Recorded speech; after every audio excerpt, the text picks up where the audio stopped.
struggling single mom asked a black stranger for a ride, and never imagined he was a millionaire CEO. The rain wasn't just falling. It was attacking the city, a cold, relentless assault that soaked through Elena's thin coat and chilled her to the bone. She clutched her 5-year-old son, Liam, tighter against her chest, his small body uncomfortably warm with fever. The harsh glow of the streetlights reflected off the slick, black asphalt, illuminating the finality of their situation as the last bus of the night sprayed a plume of dirty water and roared past their stop without a second glance. Desperation, cold and sharp, pierced through her exhaustion. A sleek, impossibly black car, silent as a panther, pulled to a smooth stop just inches from the curb, its engine a low, unobtrusive purr. "Please," she whispered, her voice a fragile crack against the storm, directed at the tinted, impenetrable window. "My son. He's sick." How could this one desperate plea, swallowed by the storm, possibly change the course of a life defined by struggle and solitude? The window slid down with a whisper of perfectly engineered machinery, revealing a man whose presence seemed to absorb the ambient light. He was dressed in a suit so exquisitely tailored it looked like a natural extension of his form. His face was a study in controlled intensity, with sharp, intelligent eyes that assessed her in a single, sweeping glance. He wasn't smiling, but there was no malice in his expression, only a profound stillness. For a moment, Elena's breath caught in her throat. She expected to be dismissed, to see the window slide back up, leaving her to the mercy of the night. Instead, he simply nodded toward the back door. The lock clicked open. "Get in," he said, his voice a deep, calm baritone that cut through the noise of the rain. It wasn't a suggestion. It was a quiet command that offered a lifeline. Elena hesitated for only a second, her ingrained caution warring with the burning heat radiating from her son. She looked at Liam's flushed face, his breathing shallow, and the battle was over. She fumbled with the heavy door, her numb fingers struggling with the handle. The man leaned over from the driver's seat and pushed it open from the inside. The interior of the car was an oasis of warmth and silence, smelling of rich leather and something clean and subtle, like expensive cologne. She slid onto the plush seat, pulling Liam onto her lap and wrapping him in the thin blanket she carried in her worn tote bag. "Thank you," she breathed, the words fogging up the glass. "Thank you so much." He didn't reply immediately, simply pulling the car back into the flow of traffic with an unhurried grace. The city lights blurred into long streaks of neon and gold through the rain-spattered windows. "Where are you going?" he asked, his eyes on the road. "Just a few more blocks," she said, giving him the address of the low-income clinic that had a late-night urgent care. It was a long walk, an impossible one in this weather with a sick child. We missed the bus." He nodded again, a small, economical movement. The silence in the car was thick, broken only by the rhythmic swish of the windshield wipers and Liam's soft, feverish murmurs. Elena felt a profound sense of self-consciousness. She was painfully aware of her damp, frayed coat, the run in her stocking, the sheer exhaustion etched onto her face. She felt like a stray who had wandered into a palace. This man, in his silent authority and his fortress of a car, belonged to a different world, one she only ever saw in magazines at the grocery store checkout. "He's burning up," she murmured, more to herself than to him, pressing her cheek against Liam's forehead. The man glanced in the rearview mirror, his gaze lingering on the child for a fraction of a second. A flicker of something unreadable crossed his features before the mask of stoic calm settled back into place. When they arrived at the clinic, he didn't just pull over. He put the car in park and turned to face her properly for the first time. "I'll wait," he stated. It wasn't a question. "Oh, no, you can't," Elena said, flustered. "You've done more than enough. Could be hours. We'll be fine. I can call a cab when we're done." She knew she couldn't afford a cab, but the weight of his charity was already becoming too heavy to bear. "The storm is getting worse," he said, his tone leaving no room for argument. "I'll wait." Overwhelmed and too tired to argue, Elena simply nodded, her throat tight with a confusing mix of gratitude and shame. She gathered Liam into her arms and hurried into the sterile, fluorescent-lit waiting room of the clinic. As she filled out the paperwork, she glanced out the glass doors. The black car was still there, a silent, unmoving shadow in the downpour. Inside, the hours crawled by. Liam was diagnosed with a nasty case of bronchitis and given a prescription for an antibiotic and a nebulizer treatment to help his breathing. By the time they emerged, Liam was sleeping soundly against her shoulder, his breathing a little less ragged. It was well past midnight. The car was still there. As she approached, the back door swung open, seemingly of its own accord. The man stood beside it, holding a large black umbrella that shielded them from the persistent drizzle. He helped her settle Liam into the back seat before taking her prescription slip. "There is a 24-hour pharmacy 2 blocks from here," he said. "I'll take you." They drove in silence again, but it felt different this time, less tense. He waited in the car while she got the medication, and when she returned, he had the heat turned up high. He drove them to the crumbling brick apartment building she called home. When he pulled up to the curb, he finally killed the engine. "Thank you," Elena said, her voice thick with genuine emotion. "I don't know what we would have done without you. I don't have any money to pay you for your time, but that isn't necessary." He cut her off gently. He turned in his seat, and in the dim light of the dashboard, she could see the faint lines of exhaustion around his eyes. "Make sure he stays warm." She nodded, gathering her son and the bag of medicine. As she slid out of the car, a small piece of folded paper fell from her tote bag onto the floor mat. A crayon drawing Liam had made at the library that afternoon. She didn't notice it. She was too focused on getting her sleeping child up the 3 flights of stairs to their tiny apartment.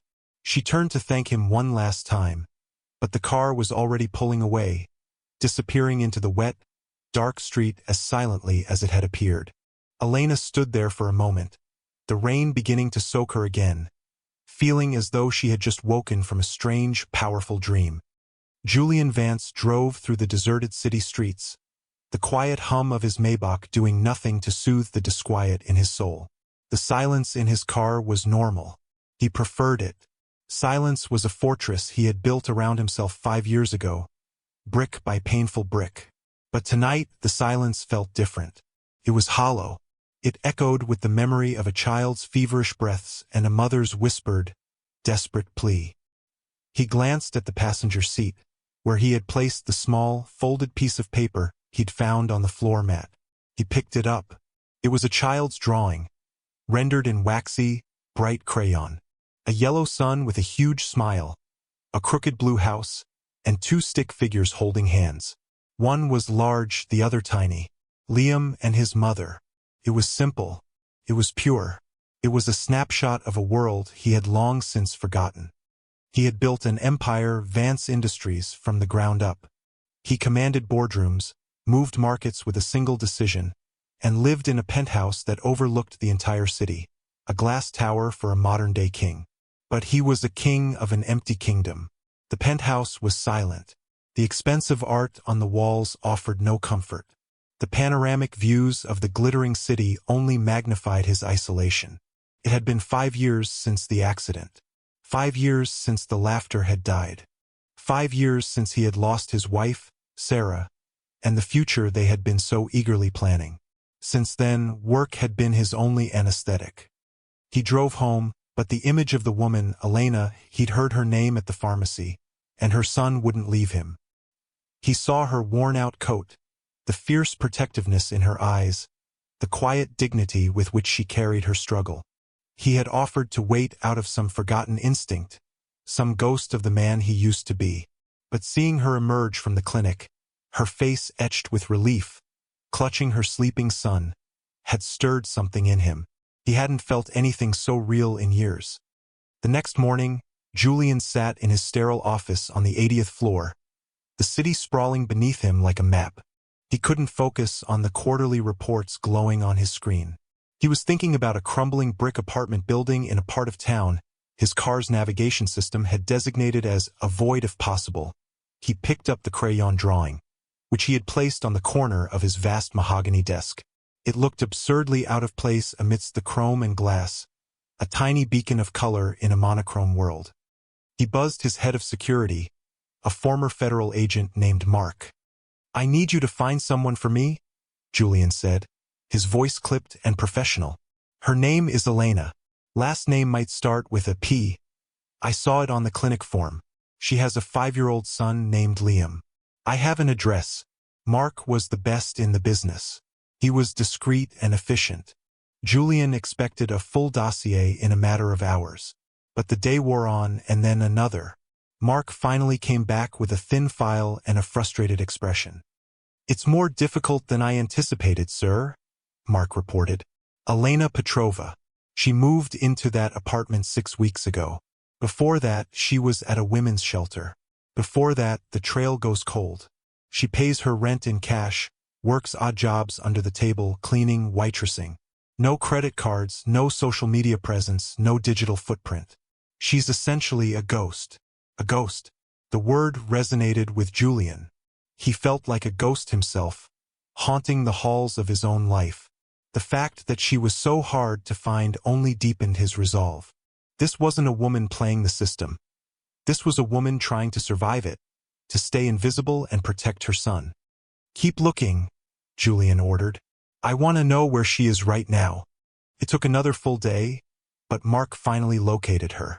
She was working a shift at a Greasy Spoon diner across town, the kind of place with cracked vinyl booths and the lingering smell of stale coffee. Julian looked at the address. He canceled his afternoon meetings, a move so uncharacteristic it sent a ripple of confused whispers through his executive staff. He drove himself, taking the Maybach again. He parked across the street and simply watched. He saw her through the large plate glass window, her hair tied back in a simple ponytail, a smudge of something on her cheek.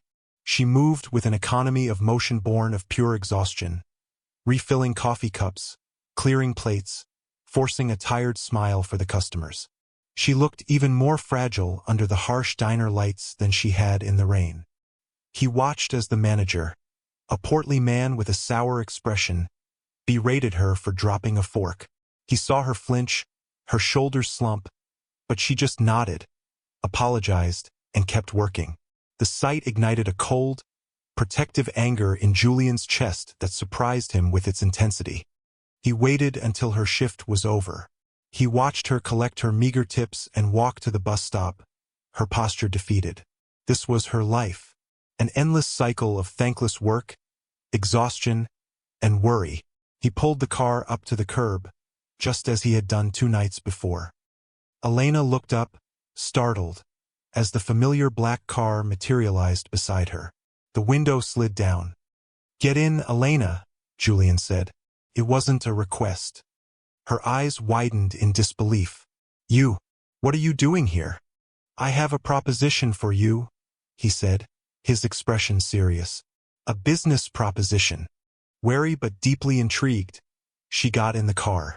The sense of stepping into another reality was even stronger in the daylight. He didn't speak again until they were parked in front of her apartment building. He turned to her, his gaze direct and unwavering. "I live in a large, empty home," he began, choosing his words carefully. "It's meticulously maintained by a cleaning service, but it lacks oversight, management. I travel frequently for business. I require a personal assistant, someone to manage the household, coordinate schedules, handle correspondence, and ensure the residence is run efficiently. The position includes a private suite of rooms on a separate floor, a generous salary, and a full benefits package, including healthcare." Elena stared at him, bewildered. "You want to hire me? To be your assistant? But you don't know me. I don't have any experience. My resume is just a list of temp jobs." "I know you're resourceful," he countered. "I know you're responsible. And I know you're trustworthy." He paused, letting the words sink in. "I also know your son needs stability, a safe place to live, a doctor he can see whenever he's sick." The mention of Liam was a direct hit to her heart. Stability, safety, things she dreamed of but could never seem to grasp. Still, a deep-seated suspicion gnawed at her. It was too good to be true. Men like him didn't just offer fairy tale jobs to women like her. There was always a catch, always a price. Why? She asked, her voice barely a whisper. Why me? For the first time, Julian's carefully constructed composure seemed to crack. He looked away from her, his gaze falling on the crayon drawing that he had left on the passenger seat. Elena followed his eyes and gasped softly when she saw it. He picked it up, holding it delicately between his fingers. My life is very structured, Miss Petrova. Orderly. Gray. For the first time in a very long time, this, he gestured with the drawing, reminded me that there are other colors. He looked back at her, his eyes holding a profound, ancient sadness she couldn't begin to comprehend. I'm not offering you charity. I'm offering you a job, a chance to give your son a better life. The decision is yours.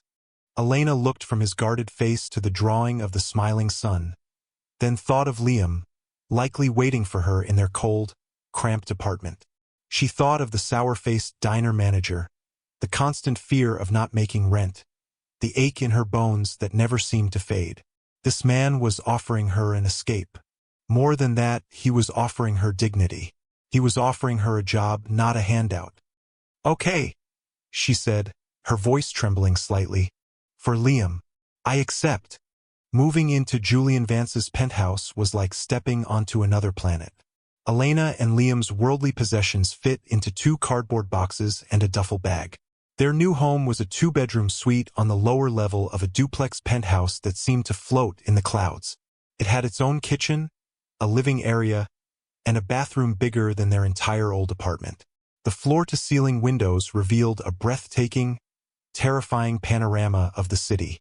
Liam was ecstatic, pressing his hands and face against the glass, giggling as he pointed out the tiny cars and ant-sized people below. We live in the sky, Mommy, he shouted, his voice echoing in the cavernous space. Elena, however, felt a profound sense of dislocation. The apartment was beautiful, a masterpiece of minimalist design with cool marble floors, sleek, uncomfortable-looking furniture, and vast, empty white walls. But it was sterile, silent, felt less like a home and more like a museum. There were no photographs, no clutter, no signs that a person actually lived here, aside from the pristine suits in the walk-in closet and the untouched, state-of-the-art kitchen. Julian was polite but distant. He laid out her duties with professional precision. She was to manage his schedule, liaise with his housekeeper and chef, both of whom only came twice a week, and organize his personal affairs. He was gone before sunrise and often didn't return until long after Liam was asleep. In those first few weeks, they barely saw him. Elena felt more like a ghost than a resident, quietly tending to the affairs of a man who was himself a phantom in his own home. Her first real test came when she discovered he rarely ate at home. The industrial-grade refrigerator was stocked with bottled water and little else. He subsisted on takeout from expensive restaurants, eaten at his desk or business dinners. One evening, after putting Liam to bed, she found a half-eaten, cold container of gourmet pasta in the trash. An instinct, maternal and deep, took over. The next day, she went grocery shopping. That evening, she cooked a simple pot roast with potatoes and carrots, the way her own mother used to. The rich, warm smell filled the silent apartment, a stark contrast to its usual sterile air. When Julian came home late that night, he stopped dead in the entryway. He sniffed the air, a confused look on his face. Elena emerged from her suite, her heart pounding. She felt she had overstepped a boundary. I'm sorry, she began, wringing her hands. I know you have a chef, but I was making dinner for Liam and I made extra. I can throw it out. No, he said, his voice softer than she'd ever heard it. He walked into the kitchen and looked at the pot on the stove. He looked tired, the sharp edges of his corporate armor softened by exhaustion. I haven't smelled that in a long time. He allowed her to serve him a plate. He sat at the huge, empty dining table and ate in silence. Elena hovered awkwardly by the kitchen counter, unsure if she should stay or go. When he was finished, he had cleaned his plate. Thank you, Elena, he said, looking at her directly. It was good. It was a small breakthrough, a tiny crack in the wall of his solitude. After that, Elena made a point of leaving a warm meal for him every night. He never asked her to, but he always ate it. The true bridge between their two worlds, however, was Liam. Unintimidated by the wealth and unburdened by adult anxieties, Liam saw Julian not as a billionaire CEO, but as a very tall man who lived in their new sky house. He started leaving his crayon drawings for Julian, taping them to the gleaming stainless steel refrigerator. A drawing of a fire truck. A drawing of a dog. Then, one morning Julian found a new picture. A large stick figure with a frowny face, standing alone in a very big, empty box. Underneath, in Liam's wobbly printing, it said, Mr. Julian stared at the drawing for a long time. A 5-year-old had seen through the suit, the wealth, the power, and drawn a perfect portrait of his soul. A sad man in a big empty box. That evening he came home early. It was the first time he had ever returned while the sun was still up. He found Liam in the living room, building a lopsided tower with a set of plain wooden blocks Elena had bought at a thrift store. "That's a tall building," Julian said, his voice startling in the quiet room. Liam looked up, his eyes bright. "It's for you," he announced, "so you won't be lonely in your office." Julian's throat felt tight. He sat down on the floor of his multi-million-dollar penthouse in his $1,000 suit, and looked at the tower. "It needs a better foundation," he said, his voice a little rough. He picked up a block and showed Liam how to stagger them for stability. For the next hour, the titan of industry and the 5-year-old boy built a tower together. Elena watched from the doorway, her heart aching with a feeling she couldn't name. She saw a glimpse of a different man, a man who knew how to build more than just skyscrapers. This became their new routine. Julian started coming home earlier. He and Liam would spend an hour together before dinner, building block towers or looking at picture books. The sound of Liam's happy shrieks began to fill the quiet halls, and slowly, miraculously, the house began to feel like a home. Julian found himself smiling, real smiles that reached his eyes. He learned that Liam loved dinosaurs, hated peas, and thought the funniest thing in the world was making silly faces. In return, Liam learned that Mr. J gave the best piggyback rides and knew how to make a paper airplane that could fly all the way across the living room. Elena found her own role shifting. She was no longer just an employee. She was a confidant. They started having quiet conversations after Liam was in bed, sharing a cup of tea at the kitchen island. She told him about her struggles, about her fierce desire to give Liam a life better than her own.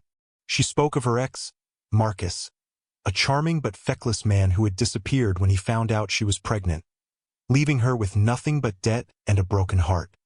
One night, a violent thunderstorm rolled across the city, rattling the huge windows of the penthouse.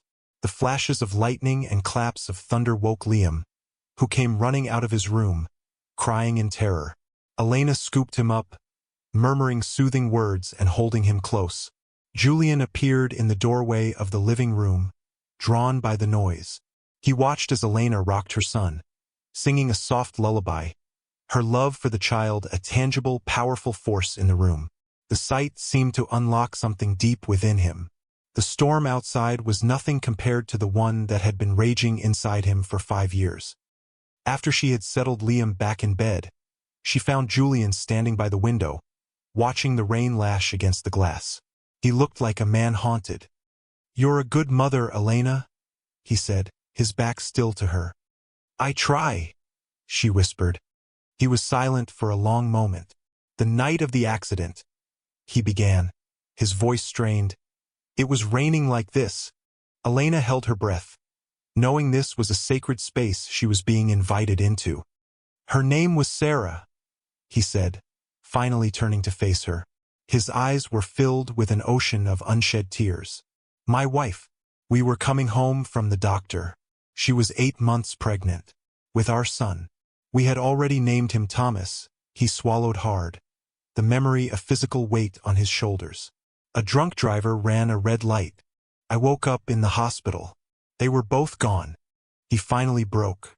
The silent, stoic CEO crumbled, and he buried his face in his hands, his shoulders shaking with silent, racking sobs that he had held back for half a decade. Elena didn't hesitate. She stepped forward and wrapped her arms around him, holding him just as she had held her son moments before. He leaned into her embrace, a man starved of human comfort. She wasn't an employee, and he wasn't a billionaire. They were just two broken people, finding solace in a storm.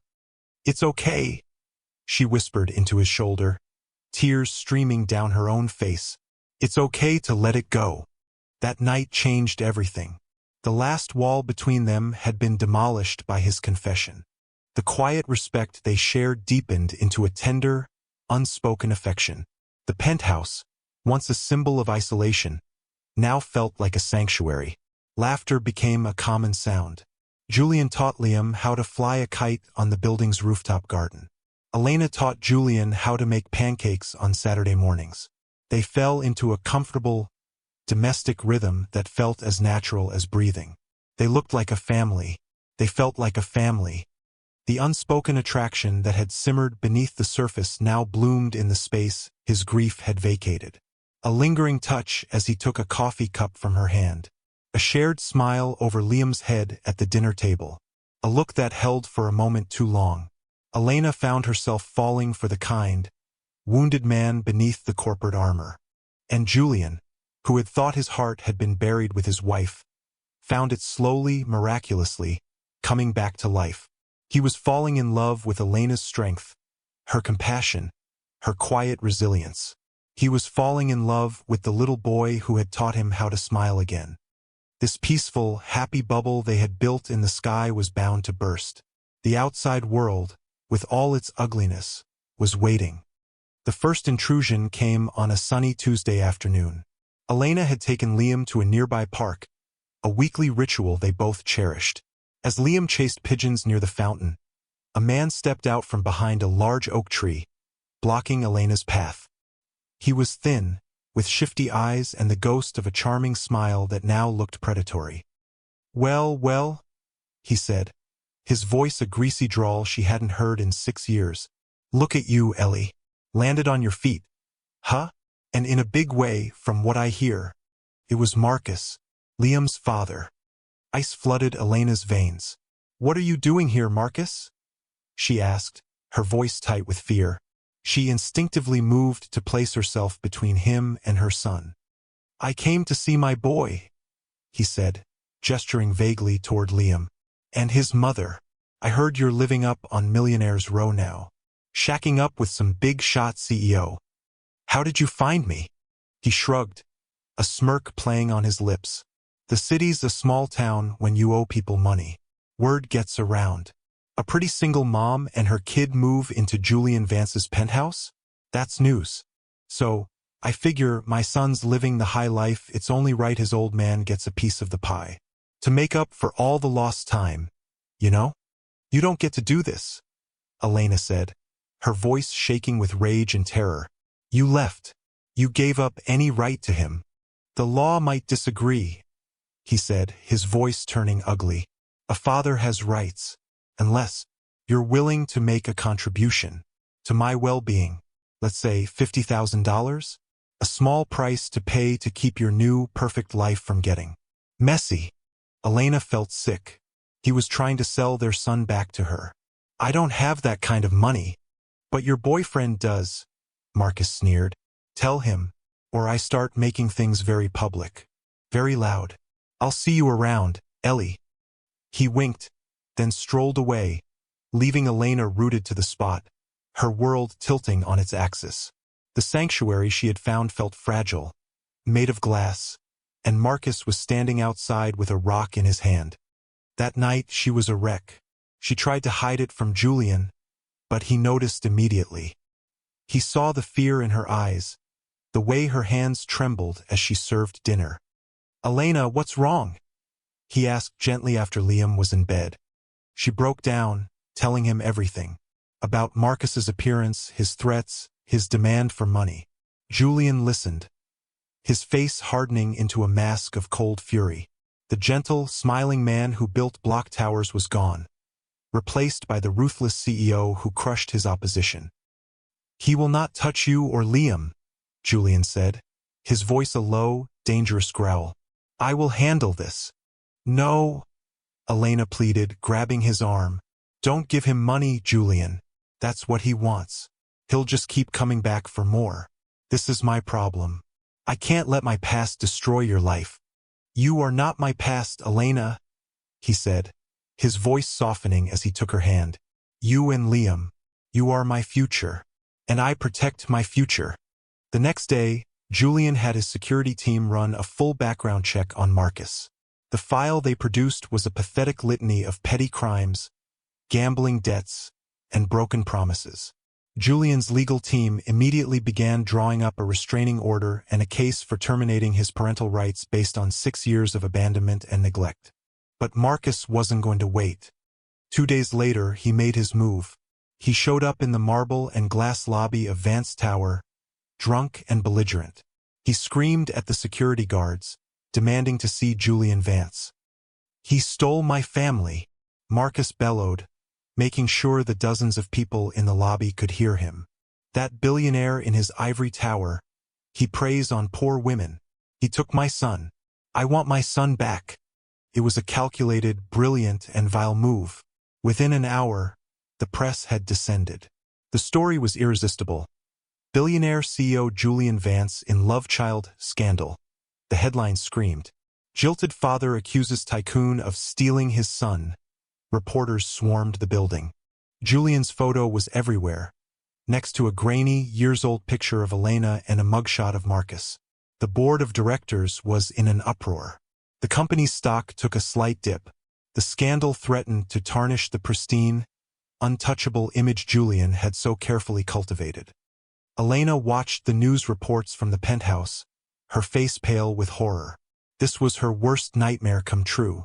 She had brought this chaos, this ugliness, into Julian's clean, orderly world. She had tainted him. She saw the vultures circling, tearing him down because of her. She knew what she had to do.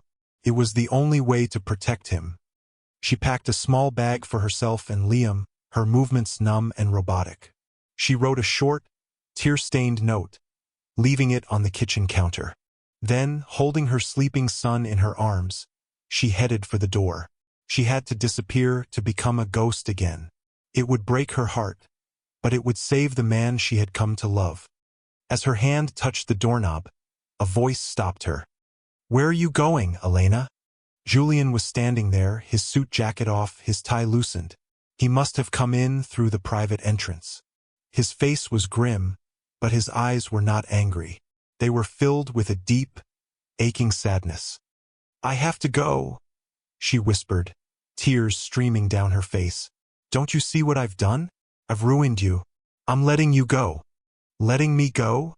He crossed the room in 3 long strides, his presence filling the space. "Elena, look at me.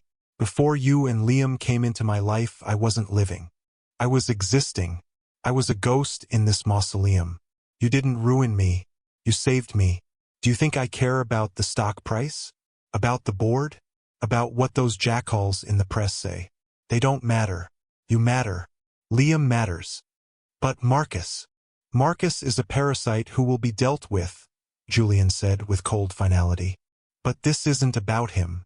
This is about us. Don't run from me. Please, stay. Fight with me." He reached out and gently wiped a tear from her cheek, his touch sending a jolt of electricity through her.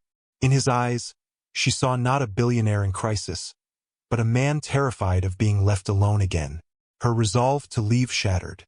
She nodded, a choked sob escaping her lips. He pulled her, and Liam, into his arms, holding them as if they were the only things anchoring him to the world. The next morning, Julian Vance did something that stunned the city, his company, and the media.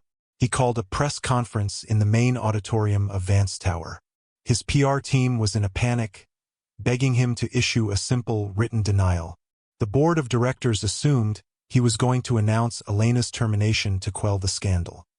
Julian walked onto the stage, not alone, but with Elena holding his hand and Liam standing shyly beside her, clutching his mother's leg.